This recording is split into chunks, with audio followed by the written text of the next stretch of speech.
Hi, it's Paul from Derivan, and today we're going to do a bit of an abstract on canvas, and we're going to use some liquid pencil.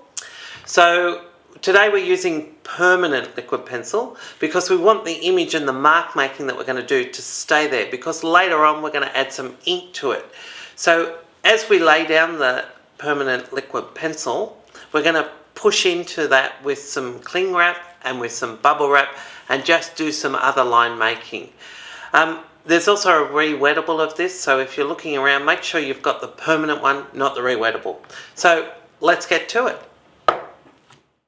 So I've got some liquid pencil here, and I'm using it fairly wet at this stage so I can add some cling wrap on top. Then we've got some drier marks over here, so not quite as much water. When we add water to it, we've also got the opportunity that we can actually stamp part of it or transfer.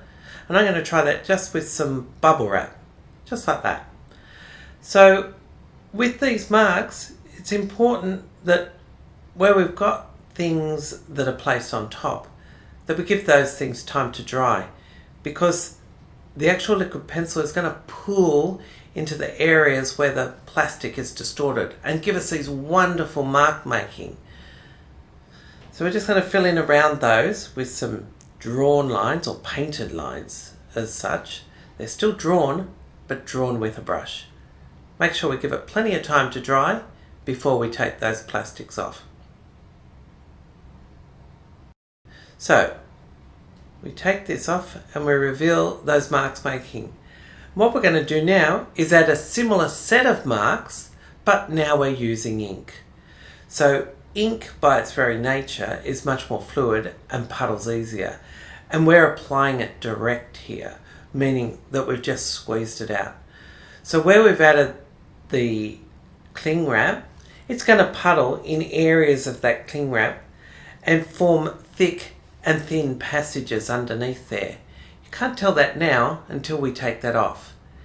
The thinner areas will become very shiny, whilst the thin areas will stay matte, giving us a nice play of light, dark, thin, shiny, drawn and painted marks, all in the one composition.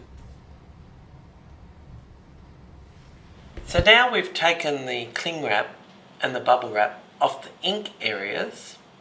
So remember, the first stage of this was the liquid pencil, where we had lines where, can we see here, this is with the cling wrap where it's puddled.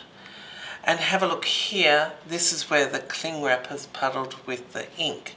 So see where it's quite thick, it becomes quite shiny in the ink. And where it's thinner, it's not as reflective. So it's somewhat duller.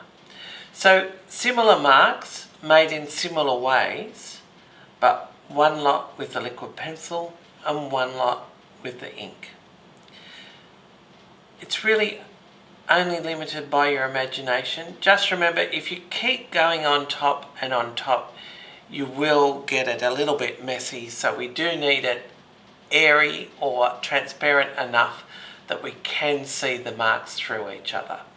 But have a bit of fun and enjoy.